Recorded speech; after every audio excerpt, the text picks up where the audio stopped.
The conference room smelled of cinnamon and champagne, that particular blend of forced festivity that happens when corporations try to manufacture Christmas spirit.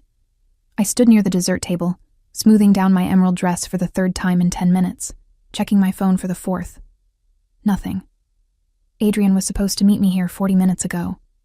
The company Christmas dinner was already in full swing around me, laughter and conversation creating a wall of sound that made my isolation feel even more pronounced. I was Lorenzo Volkov's executive secretary, which meant I knew everyone here professionally, but socially? I was an island. My fingers tightened around my phone as I typed another message. Where are you? Everyone's asking about you. The 3 dots appeared, disappeared, appeared again. My stomach twisted with a premonition I'd been ignoring for months. I can't make it. Something came up with work. Sorry, Isa. Something came up with work. On Christmas Eve. The lie was so transparent it was almost insulting.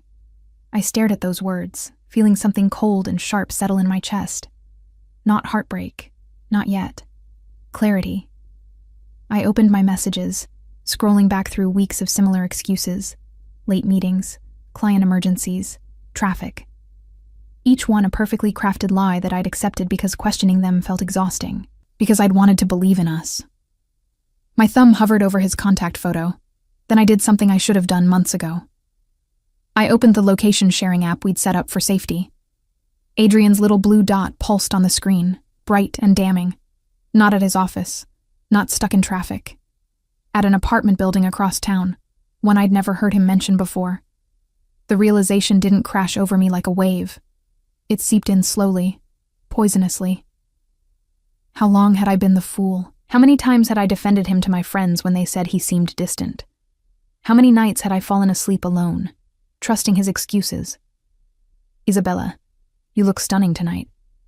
The voice behind me was deep, accented with something Eastern European that he'd never quite lost, despite 2 decades in America. I turned to find Lorenzo Volkov standing closer than professional distance required, a glass of scotch in his hand, his dark eyes taking in my expression with unsettling perceptiveness. Mr. Volkov. I straightened my spine automatically, slipping my phone into my clutch with practiced ease. The venue exceeded expectations. Your choice of caterer was excellent. Lorenzo, he corrected, as he always did at these events. We're not in the office, Isabella, and you're deflecting. A smile tried to crack through my carefully maintained expression, but I held it back.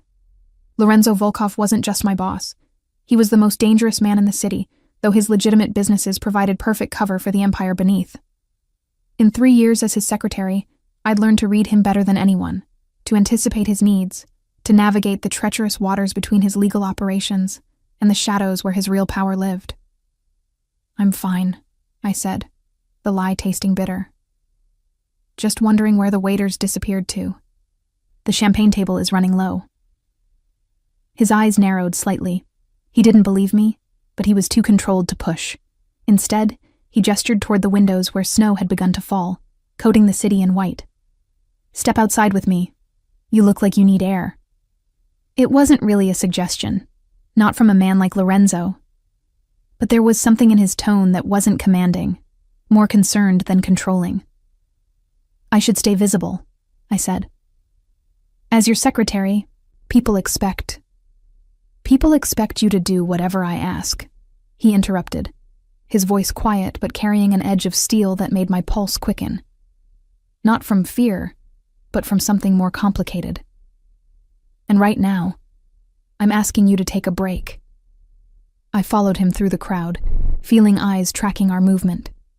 Lorenzo Volkov didn't pay personal attention to his employees. He was courteous, fair in his own ruthless way, but distant. Seeing him escort me toward the balcony would start rumors I'd have to manage on Monday, if I still had a job on Monday. If I didn't do something monumentally stupid tonight, like break down in front of my terrifyingly perceptive boss. The balcony was empty, thank God. The cold December air hit my bare shoulders like a slap, but I welcomed it. Reality. Clarity. The physical discomfort was easier to process than the emotional numbness spreading through my chest. Your husband didn't show, Lorenzo observed, leaning against the railing in his perfectly tailored suit. Not a question. A statement. Adrian had a work emergency. The lie came automatically, well practiced. Isabella. My name in his mouth sounded different than when Adrian said it. Richer, darker, weighted with something I couldn't quite identify. How long have we worked together? 3 years, 4 months, 12 days. The precision was automatic. I'd kept track for reasons I'd never examined too closely. In that time, I've watched you anticipate my needs before I voice them. You've negotiated deals that would have ended in bloodshed if handled by someone less intelligent. You've stood between me and federal investigators with such perfect composure, they left questioning their own evidence. He turned to face me fully, his dark eyes catching the light from the ballroom. So don't insult my intelligence by pretending you believe your husband's excuse. The truth clawed its way up my throat. He's with someone else. I know. My head snapped toward him. What? I've known for 6 weeks. Lorenzo's expression remained neutral, but something dangerous flickered in his eyes. I had Mikhail run a background check when I noticed you were distracted, losing focus. You're never distracted, Isabella. It concerned me. Anger flared, hot and sudden. You had no right. I have every right to know if something is affecting my secretary's performance. His voice was calm, implacable. What I discovered was that Adrienne Delacroix has been seeing Vivienne Marchetti for approximately 4 months. She works in marketing at his firm. They meet Tuesday and Thursday evenings. The nights he tells you he has late meetings. The specificity of it, the cold recitation of facts, somehow made it worse and better simultaneously. Worse because it was real, documented, undeniable. Better because I wasn't crazy for suspecting. Why didn't you tell me? My voice came out steadier than I expected. Because you're not the type of woman who wants to be saved. Lorenzo moved closer, close enough that I could smell his cologne, something expensive and smoky. You're the type who needs to discover the truth herself, make her own decisions, choose her own path. I was simply waiting for you to realize what I already knew. And what's that? I challenged, meeting his gaze despite the tears threatening to spill. That you deserve better than a man too blind to see what he has. Lorenzo's hand came up slowly, giving me time to move away. When I didn't, his thumb brushed away a tear that had escaped down my cheek. And that you're too strong to break over something like this, even if it hurts like hell right now. The gentleness in that gesture, from a man known for breaking bones and destroying empires, nearly undid me. I stepped back quickly, wrapping my arms around myself against the cold and the emotion threatening to overwhelm me. I need to go, I said abruptly. I can't be here right now. I can't smile and make small talk and pretend everything is fine. Then don't. Lorenzo straightened. All business again. Mikhail is waiting by the east exit. He'll drive you wherever you want to go. I don't need... Isabella. My name again. That same dark weight. It's snowing. You're upset. You're not driving yourself anywhere tonight. That's not a suggestion. For once, I didn't have the energy to argue. I nodded, grabbed my coat from the check room, and slipped out the east exit where Mikhail waited beside a black SUV, his face carefully neutral as he held the door. Where to, Ms. Sinclair? He asked once I was settled in the back seat. I gave him my home address, then changed my mind. I couldn't go back to the apartment Adrian and I shared. Not yet. Not while he was probably still with her. Actually, just drive. Anywhere. I need to think. Mikhail nodded and pulled into traffic. The city lights blurred past, Christmas decorations and holiday shoppers creating a world that felt disconnected from my reality. My phone buzzed with a message from Adrian. How's the party? I'll try to make it home early. The casual lie, the assumption that I'd believe him, ignited something fierce in my chest. I typed back, I know about Vivienne. Don't bother coming home. Then I turned off my phone and watched the city disappear behind us, feeling something like freedom mixed with devastation.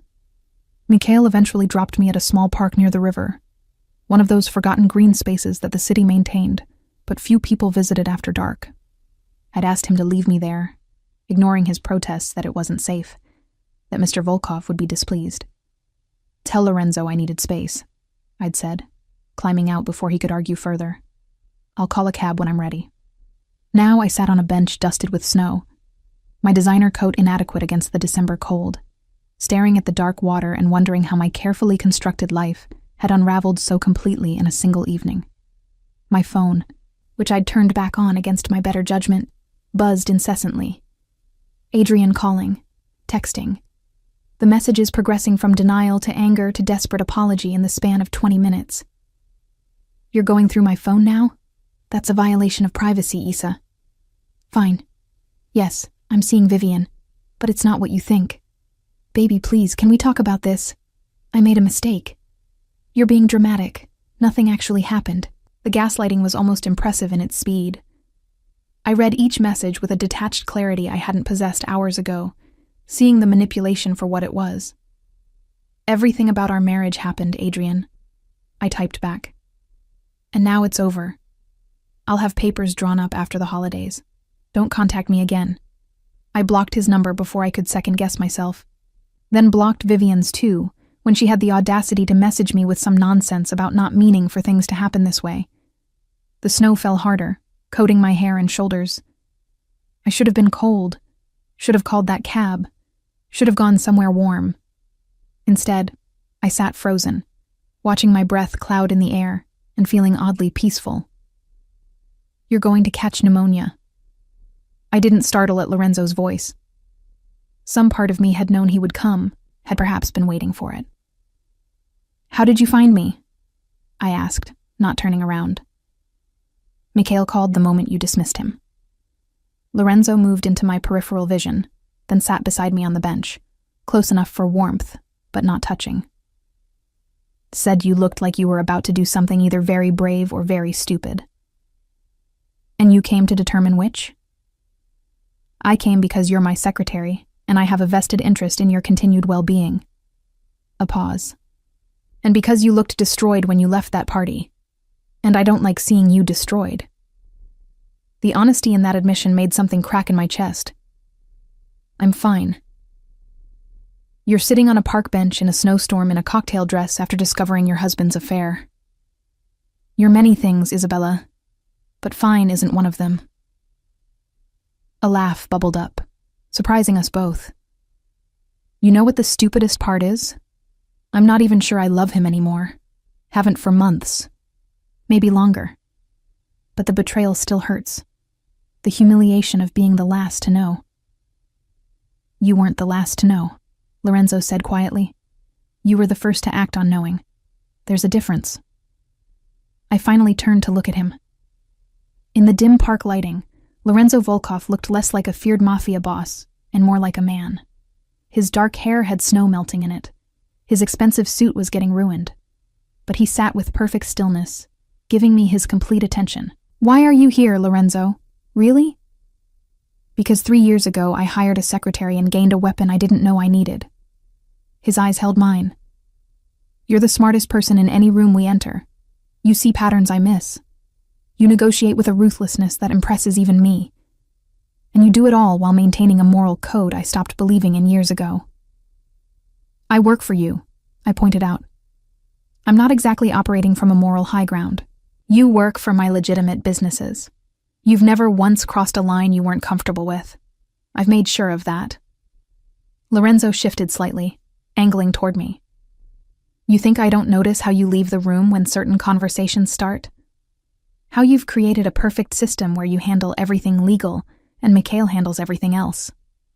You're brilliant at maintaining distance from what you can't accept. The observation was too accurate, too perceptive, and you allow it. Why? Because losing you would be inconvenient. A slight smile. And because I respect that you know where your boundaries are and defend them absolutely. Even when it must frustrate you? Especially then. Lorenzo's expression grew serious. Isabella, I'm going to tell you something that will either comfort you or terrify you. When I discovered your husband's affair, my first instinct was to have him dealt with. Permanently. My breath caught. Lorenzo. I didn't, he continued calmly. Because you would never forgive me for it. Would probably turn me into the authorities yourself, moral code intact. So instead, I've been monitoring the situation, waiting for you to discover it naturally, ready to step in if you needed me. That's not comforting. That's terrifying. I know. He reached over, taking my frozen hand in his warm one. The gesture was shockingly intimate, more so because Lorenzo Volkov didn't do casual touch. But it's honest. And right now, I think you need honesty more than comfort. I should have pulled my hand away, should have maintained professional distance. Instead, I found myself gripping his hand like a lifeline. What happens now? Now you make a choice. Lorenzo's thumb traced small circles on my palm, a soothing gesture at odds with the intensity of his gaze. You can go home, fight with Adrian, go through the exhausting process of divorce while living in the same space, or you can let me help you. Help me how? I own a building in the financial district, luxury apartments. There's a vacant unit on the 20th floor with a view of the entire city. It's yours, no strings attached, for as long as you need it. Your belongings will be moved there tomorrow while Adrian is at work. Divorce papers will be drawn up by the best lawyer in the city, free of charge. Within a week, this will be handled. The offer was too much, too fast. Lorenzo, I can't accept. You can, and you will. His hand tightened on mine. Because you're too valuable to me to have distracted by a failing marriage and a mediocre man. Because you deserve better than fighting over furniture and photograph albums, and because I take care of what's mine. I'm not yours, I said automatically, but the protest sounded weak even to my own ears. Aren't you? Lorenzo's voice dropped lower, more dangerous. You've spent 3 years at my side, Isabella. You know my schedule better than I do. You've seen me at my worst and never flinched. You've defended me, protected me, made me better at what I do. If that's not belonging, what is? The truth of it settled over me like the falling snow. Somewhere in 3 years of working together, I'd stopped being just his secretary. I'd become something more. Something I'd been too married and too scared to examine. This is too fast, I whispered. I need time to think. Take all the time you need. Lorenzo stood, pulling me up with him. But take it somewhere warm. Come on, I'm driving you to the apartment tonight. You can decide in the morning if you want to stay there or make other arrangements. And if I choose other arrangements? Then I'll help with those too. He led me toward where his car waited, Mikhail at the wheel. But, Isabella? You're not going back to Adrian tonight. That's non-negotiable. For once, I was grateful for his absolute certainty. Because my own certainty had shattered somewhere between discovering the affair and sitting in a snowstorm, and I needed someone to make decisions while I put myself back together. The apartment was everything Lorenzo had promised. Floor-to-ceiling windows, modern furnishings, a bedroom bigger than the living room Adrian and I had shared. Lorenzo gave me a brief tour, showed me where everything was, then paused at the door. There's food in the kitchen, clothes in your size in the closet, everything you need. He pulled a keycard from his pocket and held it out. This building has the best security in the city. No one gets up to this floor without clearance. You're safe here. I took the keycard, our fingers brushing.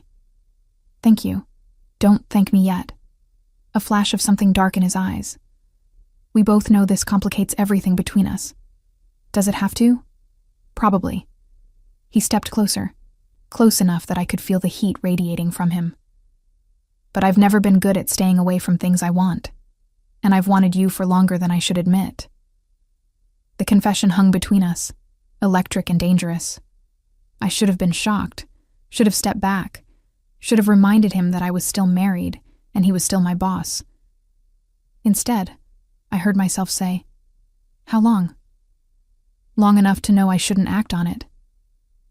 Lorenzo's hand came up, cupping my face with surprising gentleness. Long enough to know I probably will anyway, eventually. But not tonight. Tonight you need space and time and distance from men making demands on you. He pressed a kiss to my forehead, chaste and devastating, then left before I could respond. I stood in the quiet apartment, my hand pressed to where his lips had been, and felt the foundation of my carefully ordered world shift irrevocably beneath my feet.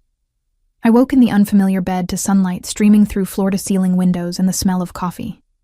For a moment, I was disoriented, expecting to see Adrian's sleeping form beside me. Then yesterday crashed back with brutal clarity. The affair. The party. Lorenzo. I padded into the kitchen to find a coffee maker set to automatic, a fresh pot waiting, and a note in bold handwriting. Mikhail will pick you up at noon if you want to retrieve personal items from your apartment. If you prefer to avoid Adrian, give him a list and he'll handle it. Your choice. L. Your choice. Those two words seemed to be Lorenzo's constant refrain, which was ironic considering how little choice he'd given me about staying here last night. But he was right, I acknowledged as I poured coffee into an expensive mug. Going back to Adrian's apartment would be exhausting and emotional. Two things I couldn't afford to be today.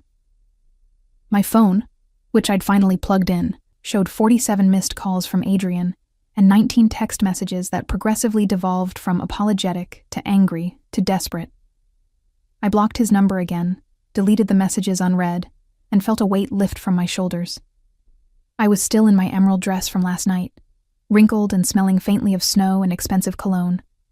The closet Lorenzo mentioned revealed an array of clothing in my exact size, casual and professional, all high-end brands I'd admired, but never bought. Someone had been paying very close attention to my preferences. After a shower in a bathroom that could have fit my and Adrian's entire bedroom, I dressed in dark jeans and a cashmere sweater the color of cream, then made a list of items I wanted from the apartment. Books, mostly. My grandmother's jewelry, a few photographs from before Adrian, when I'd still had friends and hobbies, and a life that didn't revolve around managing someone else's needs. At precisely noon, my phone rang. Ms. Sinclair, Mikhail's gravelly voice. I'm downstairs whenever you're ready. Actually, I have a list. Would you mind? Already anticipated. Mr. Volkov said you'd prefer not to see your husband. I'll handle the retrieval personally. I should have been unsettled by how well Lorenzo predicted my decisions. Instead, I felt oddly cared for, a sensation I hadn't experienced in years. Thank you, Mikhail. I'll send you the list. One more thing, he said. Mr. Volkov would like you to join him for lunch at Rossellino's. 1 o'clock. He says to tell you it's not optional, but also not business. My heart did something complicated in my chest. Rossellino's was the best Italian restaurant in the city, intimate and exclusive. Not a place you took your secretary for professional meetings. Tell him I'll be there. I arrived at Rossellino's 15 minutes early, a habit from years of managing Lorenzo's schedule, only to find him already seated at a corner table, 2 glasses of wine waiting. You're early, I observed, sliding into the chair across from him. So are you. Lorenzo looked different in daylight, less intimidating somehow, though no less powerful. He wore a charcoal sweater instead of a suit, his dark hair slightly tousled as if he'd been running his hands through it. How did you sleep?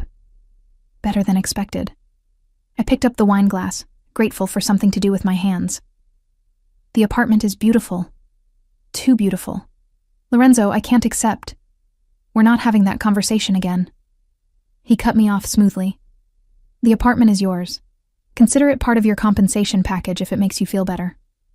That's not how compensation packages work. It is when you're indispensable to a man who doesn't know how to express appreciation without overwhelming gestures. A slight smile played at his lips. I'm not good at subtlety, Isabella. You know this. You're the most subtle person I've ever met, I countered. You've built an empire on misdirection and strategic patience. In business, yes. In personal matters? He shook his head. I'm direct to the point of brutality, which is why I need to tell you something before we continue this, whatever this is. My stomach tightened. That sounds ominous. It's honest. Lorenzo set down his wine glass, giving me his complete attention in that way he had that made you feel like the only person in the world.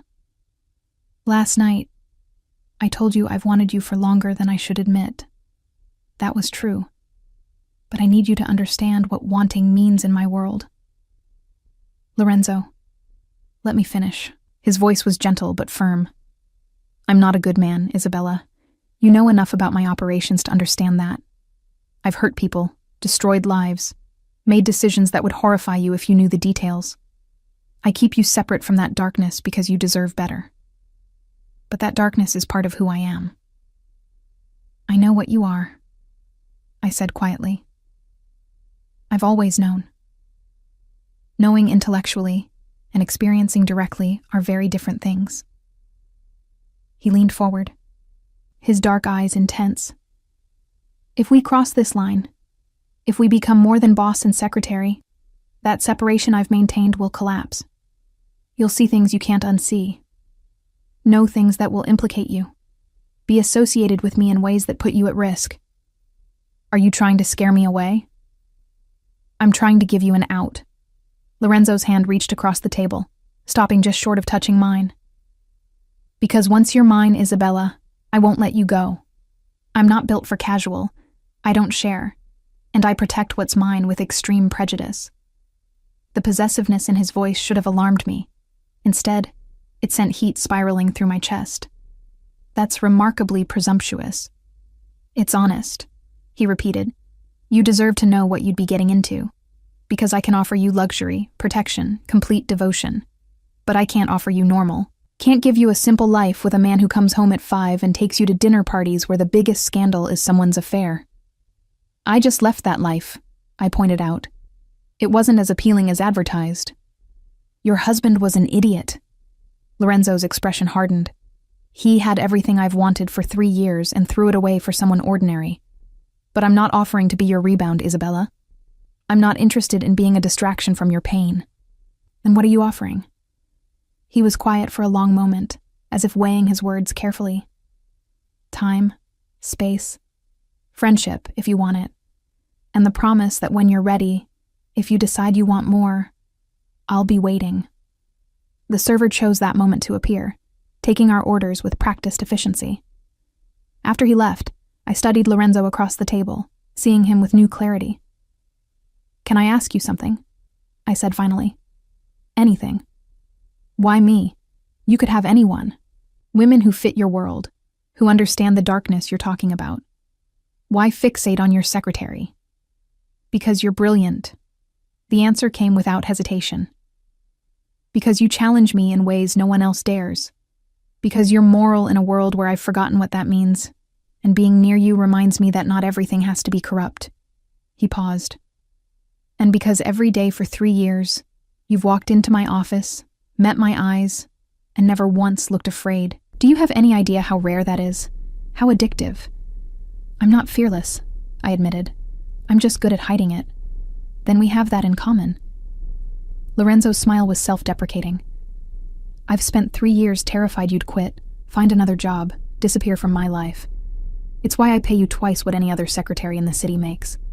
Why I give you holidays off and never question your hours. Why I've maintained professional distance even when every instinct screamed to cross it. And now? Now, the distance feels impossible to maintain. But I'll try, for your sake, until you tell me otherwise. He finally closed that last inch, his fingers brushing mine on the table. I need you to understand something, Isabella. This isn't about Adrian leaving. Isn't about you being vulnerable or needing rescue. This is about 3 years of wanting something I thought I couldn't have, and suddenly realizing maybe I can. The lunch passed in a blur of conversation that felt both familiar and entirely new. We talked about everything except work, Adrian, the complications we were dancing around. Lorenzo told me about growing up in Moscow, immigrating at 16, building his empire from nothing through a combination of intelligence and ruthlessness. I told him about my childhood in the suburbs, my parents' disappointment when I chose secretarial work over law school, my slow realization that I was better at seeing patterns and managing chaos than I'd ever be at arguing cases. You would have made an excellent lawyer, Lorenzo observed, but you make a better strategist. Law is about rules. Strategy is about seeing 3 moves ahead and anticipating every variable. Is that what you do? See 3 moves ahead? In business, always. In personal matters? He shook his head ruefully. With you, I'm lucky if I can predict the next 5 minutes. We were lingering over espresso when my phone buzzed. A message from an unknown number. I know you're with him. This isn't over, Issa. We need to talk. Adrian, from a new number I hadn't blocked yet. Lorenzo saw my expression change. What is it? I showed him the message. His face went cold in a way that reminded me exactly who I was sitting across from. "Give me your phone." "Lorenzo." "Isabella, your phone." I handed it over, watching as he typed rapidly, then blocked the new number. "What did you say to him?" "That you're under my protection now, and any further contact will be considered harassment, that divorce papers will be served next week, and that if he's smart, he'll sign them without contest. You can't just..." "I can, and I did." Lorenzo handed back my phone. "That man had his chance with you. He doesn't get another one." I should have been angry at his high-handedness, should have asserted my independence, insisted I could handle Adrian myself. But the truth was, I was tired of handling things alone, and there was something deeply appealing about letting Lorenzo's certainty carry me, just for a little while. "Thank you," I said instead. "Don't thank me. This is me being selfish." Lorenzo signaled for the check. "Adrian is a loose end.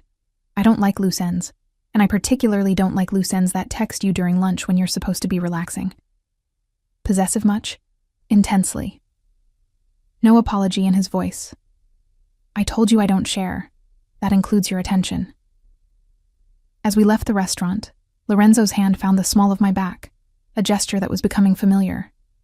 Outside, snow had started falling again, coating the city in fresh white. "I need to go back to the office," Lorenzo said, "but Mikhail has your things from the apartment. And Isabella? Take the rest of the day. Rest. Process.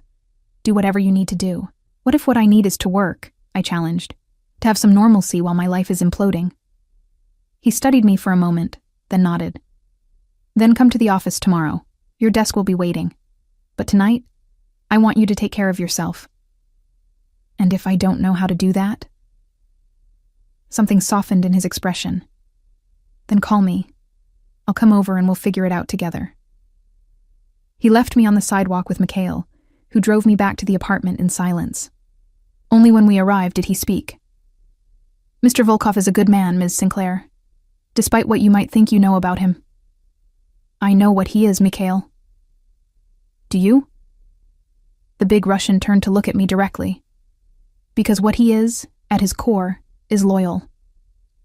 Once he decides something or someone is his, he'll burn the world down before letting harm come to them. That's not exactly comforting." "It's not meant to be comfortable. It's meant to be true." Mikhail's expression was serious. "You're his, Ms. Sinclair. Have been since the day you walked into his office and reorganized his entire filing system without asking permission. The question is whether you're ready to be." I had no answer to that. Just a growing certainty that my carefully ordered life was never going to be the same. I went back to work the next morning, despite Lorenzo's insistence that I take more time. Not because I was ready, but because the apartment, beautiful as it was, felt too quiet. Too much space for my thoughts to spiral. Nicolette Belmont, Lorenzo's other secretary, the one who handled the appointments I wasn't privy to, gave me a knowing look when I arrived. "Heard you had an eventful weekend," she said, her French accent more pronounced than usual. "The whole office is buzzing." "Let them buzz."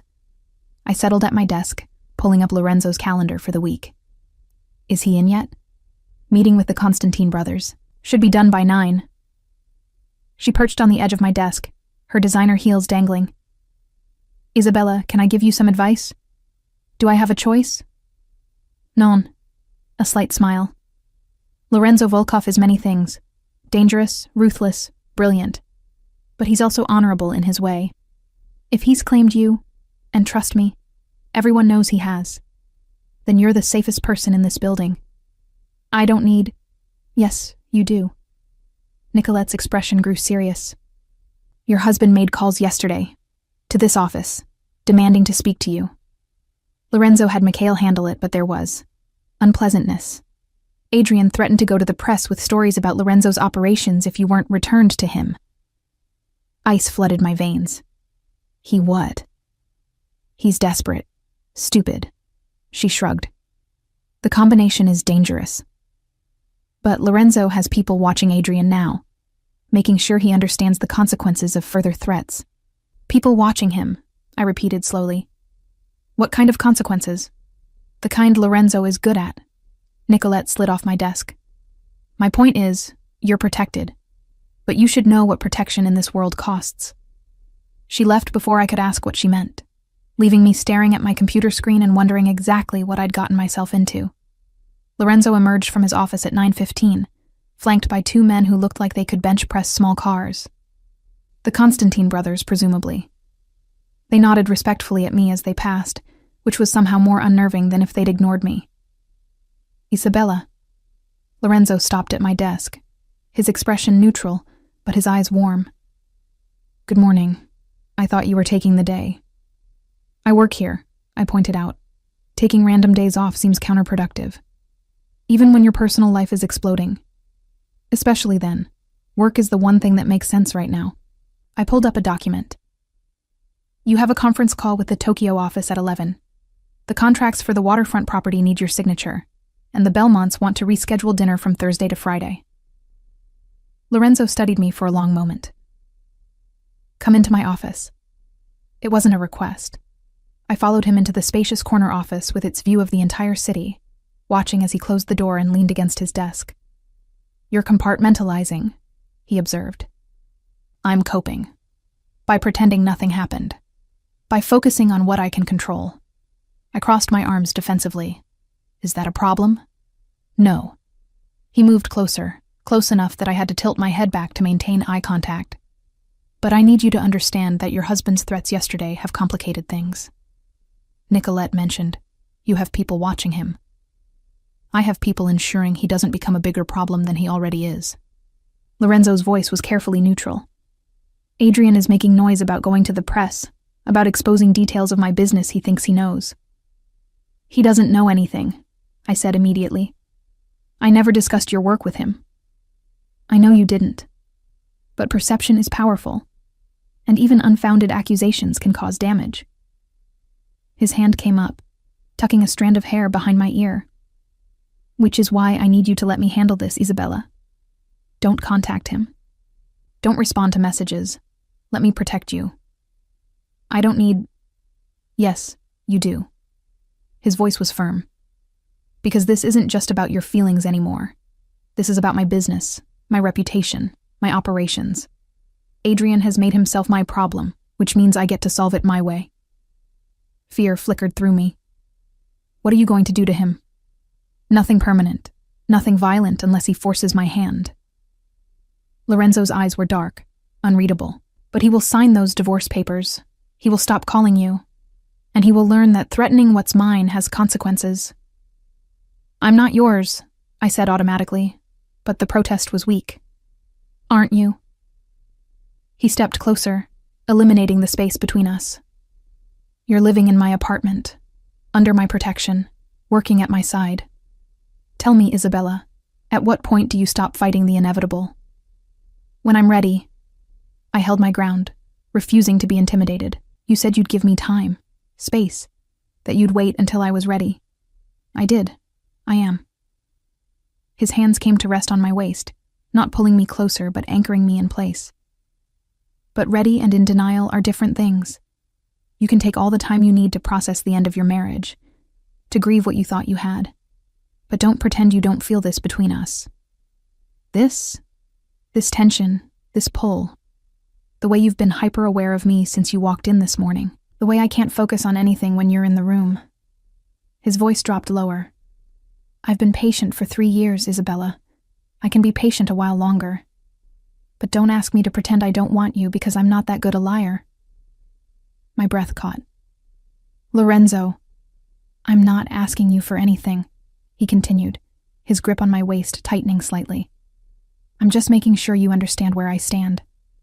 When you're ready, if you decide you want this, want me, I'm here. Until then, I'll wait. I'll protect you. I'll handle Adrian and any other problems that arise. Because that's what I do for what's mine. And if I'm never ready? I challenged, even as my body betrayed me by leaning into his touch. Then I'll have spent the rest of my life wanting the one thing I couldn't have. A slight smile, sad and self-aware. Wouldn't be the worst fate for a man like me. A knock at the door interrupted the moment. Lorenzo released me, stepping back with obvious reluctance. Come in. Mikhail entered, his expression grave. Boss, we have a situation. What kind of situation? Adrienne Delacroix filed a police report claiming Ms. Sinclair was taken against her will. 2 detectives are in the lobby wanting to speak with her. My stomach dropped. He did what? The idiot is desperate. Lorenzo's voice was ice cold. Fine, send them up. Isabella, you're going to tell them exactly what happened. That you left your husband voluntarily. That you're staying in an apartment I provided as part of your employment compensation. That there was no coercion, no kidnapping, no impropriety of any kind. That's all true, I said. I know, but they're going to question you separately, try to catch inconsistencies, look for signs of duress. So stay calm, be honest, and remember that you chose this. The detectives were professional but skeptical. They separated us, questioning me in a conference room while Lorenzo waited in his office. I answered every question truthfully, explaining about discovering Adrienne's affair, about leaving the party, about Lorenzo offering me a place to stay while I sorted out my divorce. And Mr. Volkov has been appropriate? The older detective, a woman with sharp eyes, asked carefully. Completely. He's been nothing but supportive and professional. That's not what your husband claims. He says Mr. Volkov has a history of acquiring things he wants through intimidation. My husband is a liar who's angry I left him, I said flatly. Lorenzo offered me help when I needed it. Nothing more, nothing less. They questioned me for another 30 minutes before finally seeming satisfied. As they left, the female detective handed me her card. If you ever feel unsafe, if anything changes, call me directly. I'm safe, I assured her. Safer than I was in my marriage, certainly. After they left, I found Lorenzo in his office, staring out at the city. They're satisfied, I reported. Adrienne's claim will be dismissed. Good. He didn't turn around. I'm sorry you had to go through that. Not your fault. Adrienne's grasping at straws. It's my fault for not handling him more decisively earlier. Lorenzo's voice was hard. I tried to let him be, let you handle your divorce without interference. Clearly that was a mistake. Lorenzo. Don't. He filed a false police report, Isabella. Tried to have me investigated. Attempted to implicate you in imaginary crimes. He finally turned, his expression dark. This ends now. What are you going to do? What I should have done the moment he hurt you. Lorenzo moved toward me with purpose. I'm going to make Adrienne Delacroix understand exactly what happens when you threaten what belongs to me. I don't belong. He kissed me. Not gently, not tentatively, but with 3 years of pent-up want and frustration and possession. His hands cupped my face, holding me in place as he took my mouth with an intensity that stole my breath. I should have pushed him away. Should have reminded him I was still married, still processing, still not ready. Instead, I kissed him back, 3 years of my own denial shattering like glass. When he finally pulled back, we were both breathing hard. You were saying? He asked, his voice rough, that this is a terrible idea. Probably. His thumb traced my swollen lips. Are you going to stop me? I should have said yes. Should have stepped back, reinstated professional boundaries, protected myself from whatever this was becoming. Instead, I heard myself whisper, no. Lorenzo's smile was triumphant and tender all at once. Good, because I'm done pretending, Isabella. Done keeping my distance. Done letting lesser men make decisions about your life. I make decisions about my life, I countered. Then decide. He kissed me again, softer this time. Decide if you want this. Want me. Because once you say yes, there's no going back. I don't do casual. Don't do halfway. If you're mine completely. The possessiveness should have scared me. Instead, it ignited something fierce in my chest. And if I want to be completely yours, then we stop fighting the inevitable and see where this goes. His hands slid down to my waist, pulling me flush against him. But I need to hear you say it, Isabella. Need to know you're choosing this with full knowledge of what it means. I looked up at this dangerous, complicated man who'd somehow become essential to my life. I choose this. I choose you. Thank God, he breathed, and kissed me like I was air and he'd been drowning. The next few weeks passed in a blur of intensity I hadn't known existed. Lorenzo wasn't exaggerating when he said he didn't do halfway. He was all-consuming, showing up at the apartment at odd hours, taking me to dinner at exclusive restaurants, introducing me to his world in carefully measured doses. The divorce papers were served to Adrian by Friday.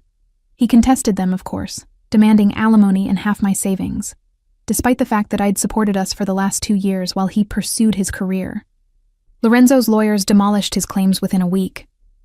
It's remarkable, I told Lorenzo over dinner one evening, how quickly legal proceedings move when you have infinite resources. Resources help, he acknowledged, cutting into his steak. But in this case, the facts were on your side. Adrian had an affair, abandoned you, then tried to extort money you earned. No judge would side with him. Still, thank you. Stop thanking me. He reached across the table, taking my hand. You're mine now.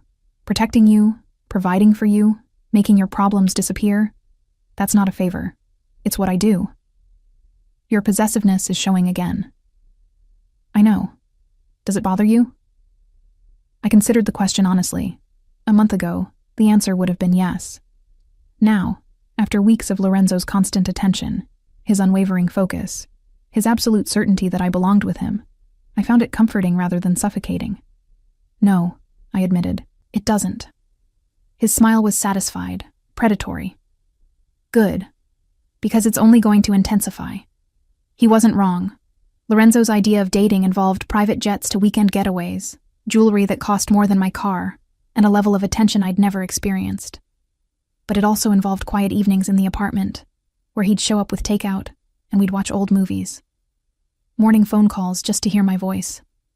Random texts throughout the day checking if I'd eaten, if I was tired, if I needed anything. You're incredibly controlling, I observed one morning when he'd had breakfast delivered to the apartment, despite my protests that I was capable of making my own coffee. I prefer attentive, he countered, stealing a strawberry from my plate. You had Mikhail follow me to lunch with my friend yesterday. For your protection. It's a coffee shop 3 blocks from the office, in a city where I have enemies who would love to use you against me. Lorenzo's expression grew serious. Isabella, I need you to understand something. My world isn't safe. The moment you became mine, you became a target. The surveillance, the security, the precautions, they're not optional. I'm not a prisoner. No, you're the most valuable thing I possess. There's a difference. He set down his coffee. I know this isn't what you signed up for, but it's the reality of being with me. And if I can't accept that reality, something dangerous flickered in his eyes. Then we have a problem, because I won't risk you, Isabella. Won't gamble with your safety. If that means restricting your freedom, then that's a price I'm willing to pay. What about the price I'm willing to pay? I challenged. Name it. He leaned forward, intense and focused. Tell me what you need, what boundaries you require, and I'll accommodate them. But your safety is non-negotiable. We stared at each other across the breakfast table, locked in a silent battle of wills. Finally, I sighed. I need autonomy at work. No security in the office. Mikhail can wait in the lobby. Done. I need girls' nights without surveillance, time with friends without feeling watched. Mikhail will maintain distance but remain available. You wear the tracking device I gave you. That's a compromise. That's the best you're getting. No apology in his voice. Next. I need you to stop making decisions about my life without consulting me first. I'm your partner, not your property. Lorenzo was quiet for a long moment. That one's harder. I'm used to control, to making decisions unilaterally. But I'll try. For you, I'll try. It wasn't perfect, but it was honest. And I was learning that with Lorenzo, honesty was more valuable than easy promises. The real test came 2 weeks later, when Nicolette pulled me aside after a meeting. Adrian is making noise again, she said quietly.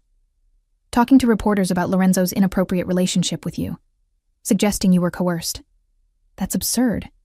But perception matters. Lorenzo is handling it, but you should know there might be press attention." She was right. By the end of the day, my phone was flooded with calls from tabloid journalists wanting comments about my affair with my boss. Lorenzo's response was characteristically direct. "We're making a statement," he announced, walking into my office that evening. "Confirming our relationship, clarifying the timeline, and making it clear that anyone who continues to harass you will face legal consequences. A statement feels very public. You are public now, you're with me, which means you're visible." He sat on the edge of my desk. "I know this isn't what you wanted, but Adrian has forced our hand. We can either control the narrative or let him control it. And you choose control, always. No hesitation. Isabella, I need to know if you're ready for this. Once we go public, there's no taking it back. You'll be known as Lorenzo Volkov's woman. That comes with scrutiny, judgment, and danger." I thought about my quiet life a month ago. My modest apartment, my boring marriage, my carefully maintained anonymity. Then I thought about Lorenzo, his intensity, his protection, the way he looked at me like I was the only thing in the world that mattered. "I'm ready," I said. The statement went out that evening. Within hours, my face was on every gossip site, my background investigated, my life dissected. Some outlets portrayed me as a gold digger who'd seduced her boss. Others painted Lorenzo as a predator who'd taken advantage of a vulnerable employee. The truth, complex and nuanced, got lost in the speculation. "I'm sorry," Lorenzo said that night, holding me as we watched the coverage. "I know this is invasive. It's not your fault. It is, actually. I made you visible, made you mine. Consequences of that are on me." I turned in his arms to face him. "I chose this, Lorenzo. Chose you. Whatever comes with that, I can handle." "Can you?" His eyes searched mine. "Because this is just the beginning, Isabella. My world is complicated. Dark. You'll see things you can't unsee. Know things that implicate you. Once you're in this deep, there's no going back to normal. Then it's good I don't want normal." I kissed him, slow and deliberate. "I want you. All of you. Darkness included." "You say that now." "I mean it." I pulled back to meet his gaze directly. "I'm not naive, Lorenzo. I know what you do, what you're capable of, and I'm choosing it anyway. Choosing you." Something fierce and possessive flared in his eyes. "Say that again. I choose you." He kissed me then, deep and claiming, his hands tangling in my hair as he demonstrated exactly what my choice meant to him. When we finally came up for air, he rested his forehead against mine. "You're mine now," he breathed. "Completely. Irrevocably. Mine. I know. And I'm yours. All of me. Good and bad. Legal and otherwise. You own me, Isabella, as much as I own you." The admission, raw and honest, settled something in my chest. This was what I'd been missing with Adrian. This intensity, this absolute certainty, this feeling of being chosen and choosing in return. "Then we're agreed," I said. "No more holding back. No more half measures. No more pretending this isn't forever," he added, his voice rough with emotion. "Forever is a long time. Not long enough." He kissed me again. "Not nearly long enough." The next morning, I woke to find Lorenzo already awake, watching me with an intensity that should have been unnerving but felt comforting instead. "What?" I asked sleepily. "Just memorizing this moment. You in my bed, sleep soft and beautiful. Mine. Possessive even in the morning. Especially in the morning." He pulled me closer. "Every morning, Isabella. I want this every morning for the rest of our lives." It should have scared me, that level of commitment after such a short time. Instead, it felt inevitable. Like everything with Lorenzo had been leading here, to this moment, this choice, this future. "Then I guess you're stuck with me," I said. "Best thing that's ever happened to me." He kissed my forehead, then my nose, then my lips. Best thing I never knew I was waiting for. We lay there as morning light filled the room. Two people who'd found each other in the wreckage of my old life, building something new from the ashes. It wasn't conventional, wasn't safe, wasn't anything I'd planned. But it was ours, and that made it perfect. 6 months after that Christmas dinner I'd attended alone, I stood in Lorenzo's penthouse office, watching the city spread out below us like a kingdom. Our kingdom, now. I'd moved into Lorenzo's home 3 months ago, my apartment sitting empty, a symbol of a life I'd outgrown. "Penny for your thoughts," Lorenzo said, coming up behind me and wrapping his arms around my waist. "Just thinking about how much has changed." "Regrets?" I leaned back against his chest, feeling the solid warmth of him. Not one. It was true. The past months had been a revelation. Lorenzo had introduced me gradually to the reality of his world, the legitimate businesses and the operations that existed in shadows. I'd discovered I had a talent for seeing patterns, for strategic planning that translated well to his more clandestine endeavors. "You're thinking too loudly," he murmured against my ear. "I'm thinking about the meeting tomorrow, the Constantine brothers." "Worried?" "Curious. You said you wanted me there, but I'm not sure what role I'm playing." Lorenzo turned me in his arms to face him. "The same role you've always played. My partner, my strategist, the woman who sees solutions where others see problems. Your world is different from the office, Lorenzo. I know, which is why I need you there." His hands cupped my face. "Isabella, I trust you with everything. My business, my life, my weaknesses. You've proven yourself loyal, intelligent, and ruthless when necessary. The Constantines need to understand that you're not just my woman. You're my equal." The statement should have terrified me. Instead, it thrilled me. I'd spent years as Adrian's wife feeling diminished, ignored, taken for granted. With Lorenzo, I felt powerful, seen, essential. "What if I make a mistake?" I asked, voicing the fear I'd been harboring. "Then we handle it together." Lorenzo's smile was confident. "But you won't. You're too smart, too careful, and you have something no one else in that room will have." "What's that?" "Me, absolutely devoted to keeping you safe while you shine." He kissed me softly. "They'll underestimate you because you're beautiful, because you're with me, because you're a woman in a world of violent men. Use that.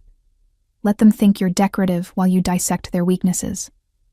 The strategy was sound, and the next day I deployed it perfectly. The meeting with the Constantine brothers was tense, a negotiation over territory and profit sharing that could have ended in bloodshed.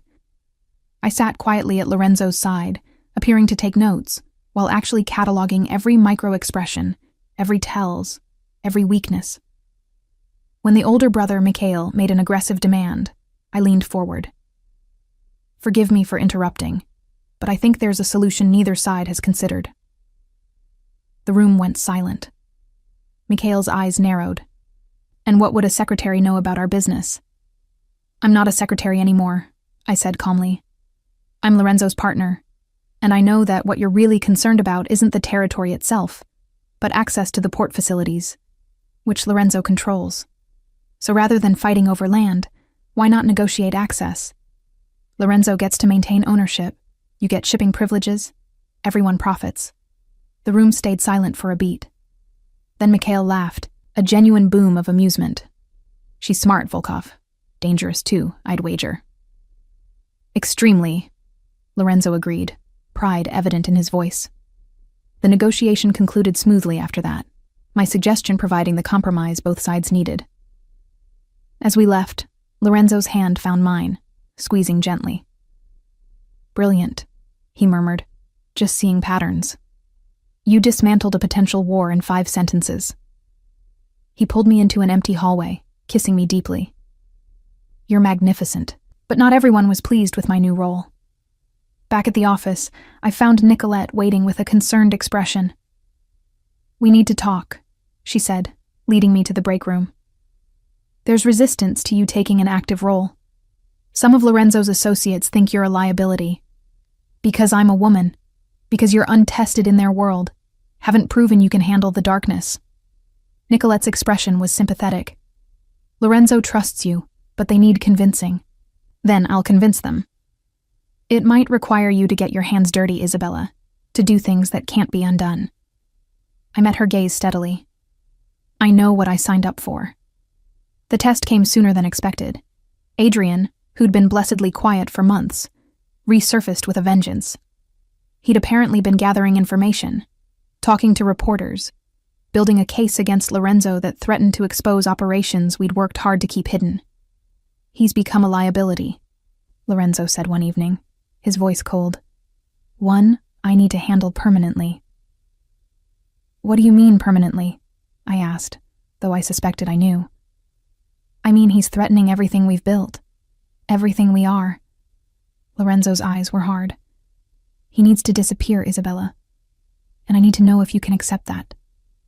This was it. The moment where I either committed fully to this life or drew a line I couldn't uncross. I thought about Adrian, his betrayal, his continued attempts to hurt me through Lorenzo. Thought about the life we were building, the future we were creating. "What do you need from me?" I asked. Something flickered in Lorenzo's eyes. Surprise, pride, relief. "I need you to lure him to a meeting. Tell him you have information about me, that you want to cooperate with his investigation. Get him to the warehouse on 5th Street tomorrow night. And then I handle it. But Isabella, once you do this, there's no going back.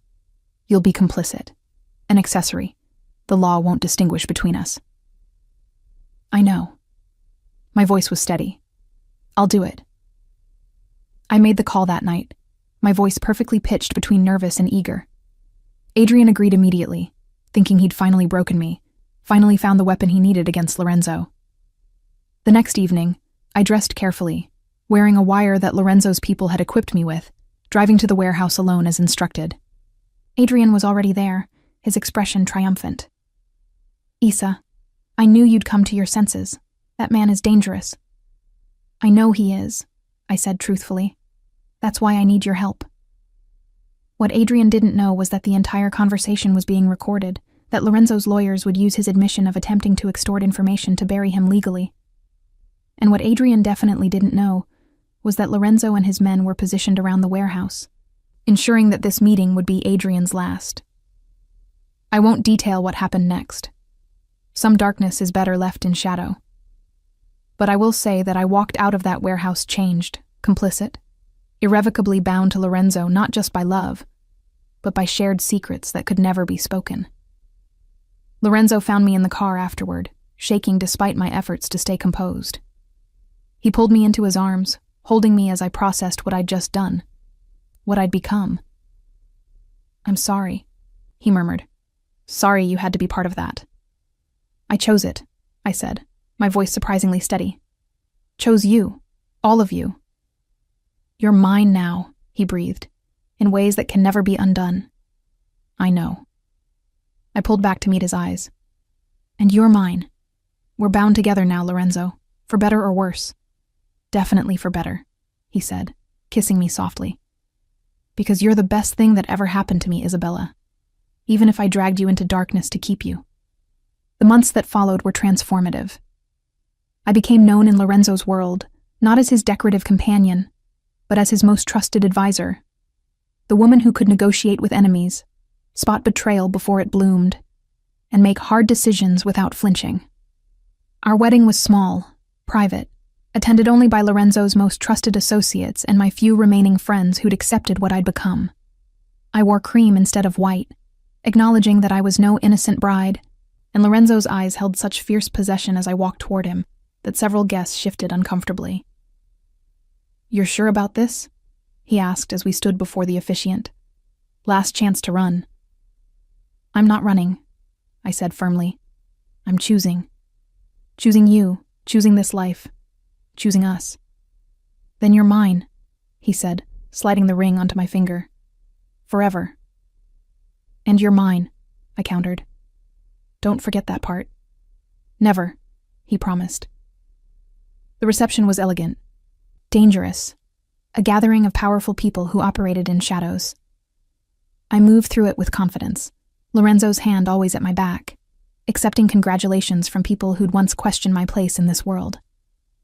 Later that night, alone in Lorenzo's penthouse, our penthouse now, he undressed me slowly, reverently. Mrs. Volkov, he murmured, the name a caress. How does it feel? Right, I admitted. Terrifying and right. That's how loving me should feel. He kissed me deeply. Terrifying, because of what it means.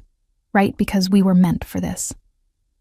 We made love slowly, cementing our vows, binding ourselves together in ways that went beyond legal or criminal.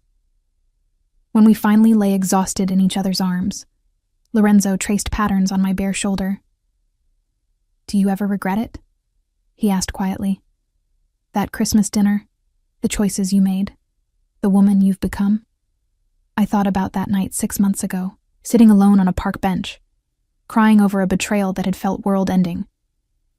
Thought about the woman I'd been then, scared and lost and convinced she was alone. Not for a second, I said honestly. That night destroyed my old life, but it gave me this one.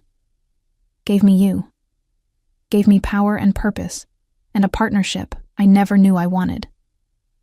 Even knowing what you know now, what we do, who we really are, especially knowing that. I turned to face him.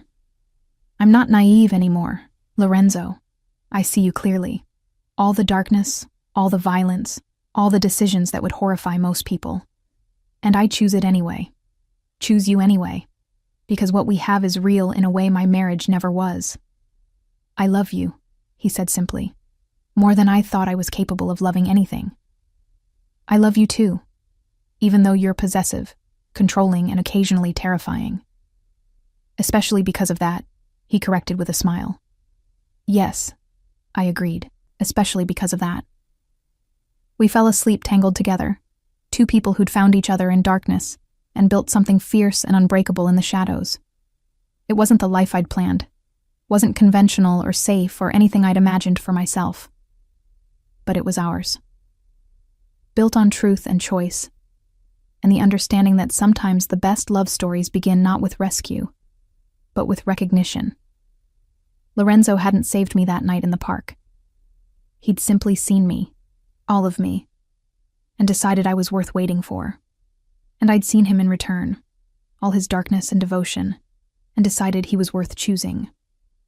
6 months ago, I'd been abandoned at a Christmas dinner, alone and heartbroken. Now I stood at the center of an empire, feared and respected, Lorenzo's partner in every sense of the word. Some people might call that a fall from grace. I called it rising to where I'd always belonged, in the arms of a man who saw my strength and never asked me to dim it, building a kingdom in the shadows that was entirely our own. The end and the beginning.